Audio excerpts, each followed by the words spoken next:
The version of you that gets everything you want already exists. The only thing between you and him is what you believe about yourself. There's a version of you that you've never fully shown up as. You've had glimpses of him, maybe under pressure, maybe in a moment where something clicked and everything felt effortless. You acted without overthinking it. You said the right thing, you made the decision, you moved, and then it passed. And you went back to the version of yourself that hesitates, second guesses, plays small. Here's what I want you to understand today. That's not a talent gap. It's not a strategy gap. It's not even a discipline gap. It's a self-image gap.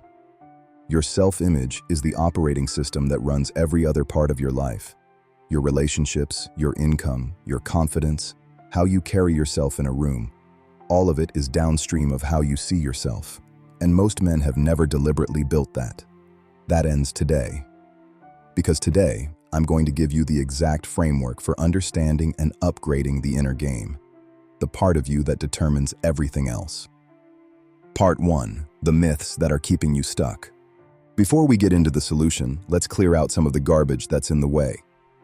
There are a few myths that most men are operating from that are quietly sabotaging them. And the reason they're dangerous is because they feel true. They're not. Myth 1. You have to be loud, aggressive, or extroverted to succeed. We live in a world that rewards performance. The guy who seems the most confident in the room, who talks the loudest, who projects energy, we assume that guy has it figured out. And so quieter, more introspective men conclude there's something wrong with them, that they need to change their nature to compete. Complete nonsense. Some of the most effective, impactful men I know are deeply introverted. They're calm. They're precise. They listen more than they speak. In a world where everyone is performing, the man who doesn't need to perform is magnetic. Presence beats performance every single time. You do not need to be someone you're not. You need to be a sharper, more developed version of who you already are. Myth 2. Your character is fixed. Most men believe, at some level, that who they are is who they'll always be. That their patterns, their limitations, their tendencies are permanent. Like height, you either have it or you don't. This belief is the most expensive one a man can hold. Character is not fixed. Identity is not fixed. The man you are right now is the result of years of inputs, experiences, environments, and the stories you've told yourself about what those experiences meant. Every single one of those can be renegotiated. I have seen men completely rewrite who they are, not through one speech or one book, through sustained, intentional work on their inner game. It is available to every man watching this right now, including you. Myth 3. External results will fix the internal problem. This one is subtle. Men chase the car, the income, the physique, the relationship, and quietly believe that once they have it, they'll finally feel like enough, confident, certain, solid.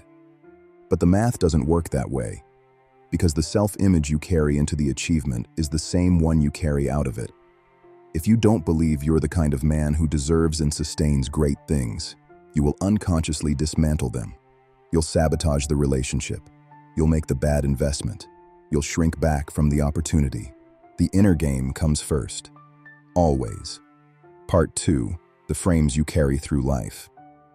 Here's a concept that changed how I operate, the idea of a frame. A frame is a point of perspective supported by your identity, your beliefs, and your values. It's the lens through which you interpret every situation, every interaction, every setback, every opportunity.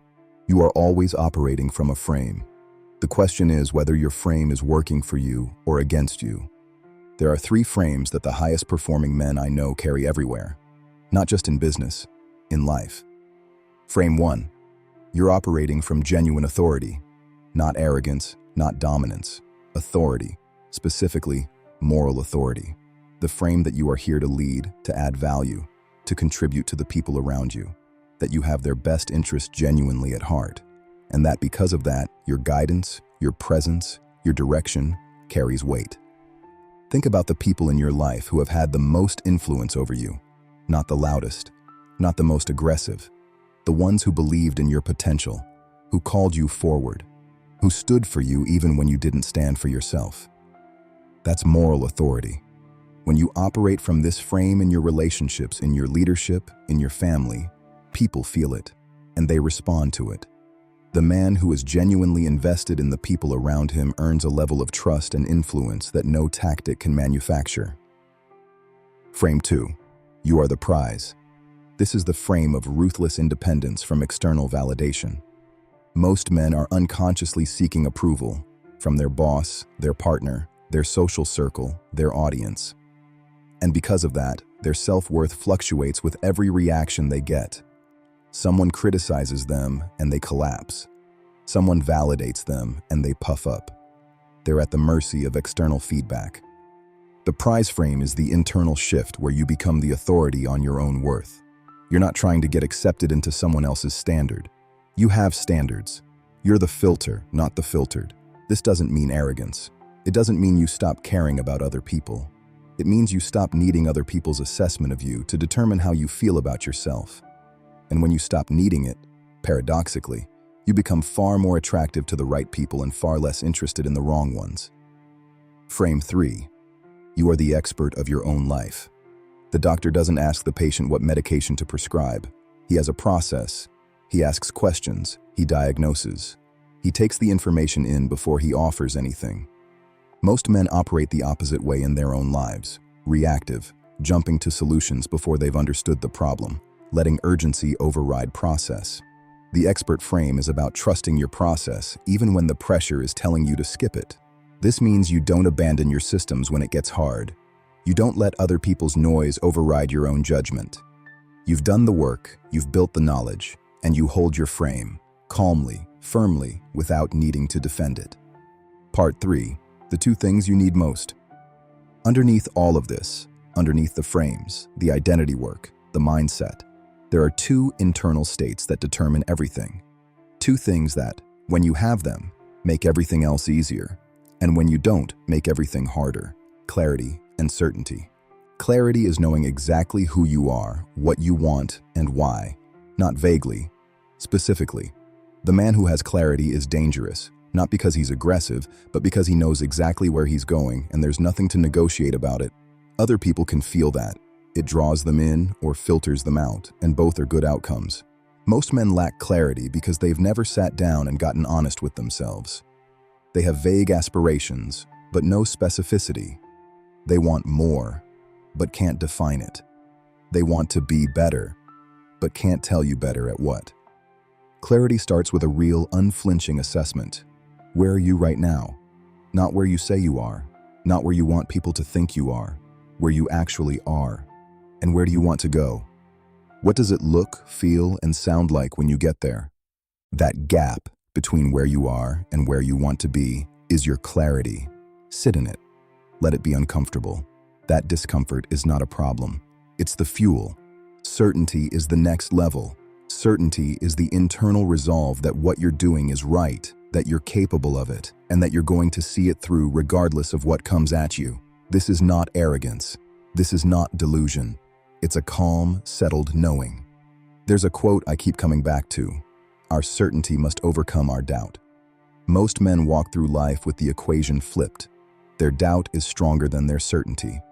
And so they hesitate. They over-explain. They shrink in rooms where they should stand tall. They ask for permission they don't need. Here's how you build certainty. You honor what you say to yourself. Every time you tell yourself you're going to do something and you don't, you make a withdrawal from your internal bank of self-trust. Over time, your own word stops meaning anything to you, and a man who doesn't trust himself cannot project certainty outward. Start small, make promises to yourself that you keep, then larger ones. Build that account back up. You will feel the shift. Other people will see it before you do. Part 4. Flow state, the highest expression of the inner game. There's a state that every high performer knows and chases. Athletes call it being in the zone. Musicians call it being in the pocket. Psychologists call it flow. I call it poise. Poise is a calm certainty under pressure. It's what Kobe Bryant had in the fourth quarter when the game was on the line and lesser players were tightening up. It's not the absence of pressure. It's the ability to stay present and effective in the middle of it. And here's the thing about flow. You cannot force it. but you can create the conditions for it. The primary condition is this: get out of your own head. Most men perform below their potential because they're narrating their own performance while they're doing it. They're thinking about how they look, what people think, whether they're doing it right. And that self-monitoring is the single biggest performance killer there is. Flow happens when you take all of that attention you'd normally spend on yourself and redirect it outward, toward the work, toward the person in front of you, toward what's actually happening in the room, not the commentary about it in your head. The Inner Game of Tennis, Tim Galway's book, highly recommended, talks about this in depth. Self-1 is the conscious, critical, narrating mind. Self-2 is the body, the instinct, the accumulated skill. Self-1 interferes with Self-2 constantly. The work is to quiet Self-1 enough that Self-2 can operate. Trust yourself. You've done the reps. You've built the knowledge. Get out of the way and let it work. The man who can drop into flow under pressure is operating at a different level than the man who is constantly managing his own self-image in real time. One is free. The other is always performing. Part 5. Building your identity on purpose. So how do you actually do this work? Not through inspiration. Inspiration fades. Through deliberate construction. Write your identity document. This is a written description of who you are, not aspirationally as though you're trying to convince yourself, but declaratively. I am the kind of man who, and then you describe the character traits, the standards, the values you are choosing to embody.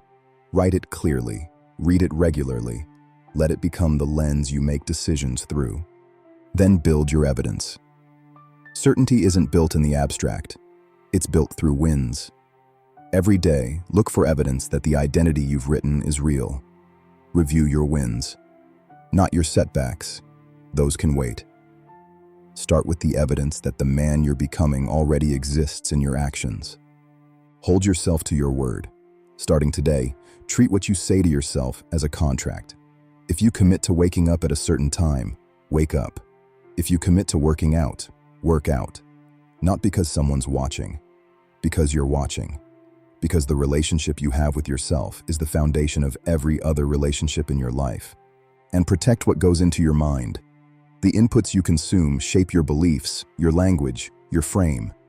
If you're consuming content that makes you feel small, envious, distracted, or uncertain, cut it. Ruthlessly.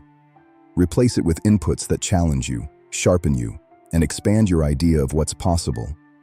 The inner game is not soft. It is not secondary. It is the game. Every external result in your life, your income, your health, your relationships, how you show up in moments that matter, is a direct output of the internal operating system you're running. Most men never touch that system. They just keep trying new tactics on top of old programming and wonder why nothing sticks. You now know differently: frames, clarity, certainty, flow, identity. This is the work. And the men who do it don't just perform better. They become different. And you cannot unbecome who you've built yourself into. Start today. Subscribe if this is the content you've been looking for. I drop this every week. The inner game, the performance, the building of a life that's actually yours. My brother, till next time.